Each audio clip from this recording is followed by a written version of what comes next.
Water has always been San Diego County's most precious natural resource. From the arrival of the first peoples to its current status as a vibrant economic hub, vast military-industrial complex, and a top vacation destination. What's amazing is that the region has become what it is today despite very little rainfall, no major local sources of fresh water, and periodic long dry spells. Planning for a safe and reliable source of water under these conditions is a complex, challenging, and critical component of living in this place we call home.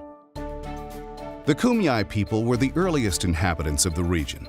They managed their water supply by building small dams and levees that stored water for drinking and irrigating crops, especially during the seemingly endless summers.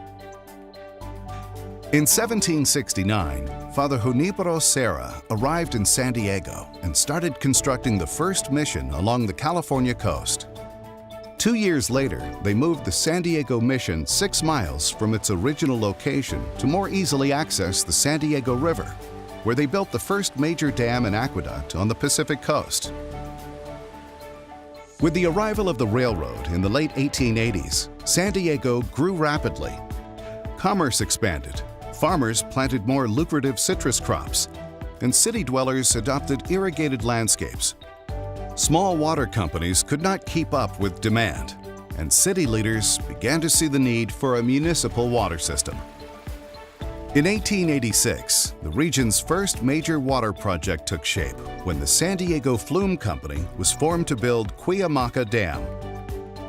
The region's population continued to expand in the early 1900s, but the water supplies weren't always reliable.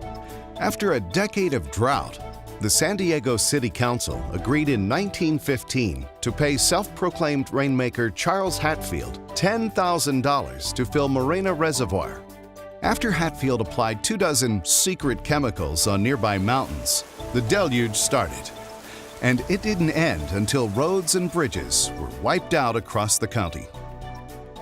By 1926, civic leaders were pursuing more certain water supplies from faraway sources such as the Colorado River. San Diego City Attorney Shelley J. Higgins drove to Yuma and placed a tin can stuffed with legal notices to claim the city's water rights in a pile of stones next to the mighty Colorado River. That secured the city's rights to an enormous amount of water, 112,000 acre-feet per year. Despite the claim, San Diego lacked the physical means to tap the Colorado River. That changed with the bombing of Pearl Harbor in 1941. San Diego became the home of the largest military-industrial complex in the world, and in a few years, the population doubled. The rapid expansion meant the region soon needed more water than local supplies could provide, and the San Diego County Water Authority was formed in June 1944 to import and distribute Colorado River water.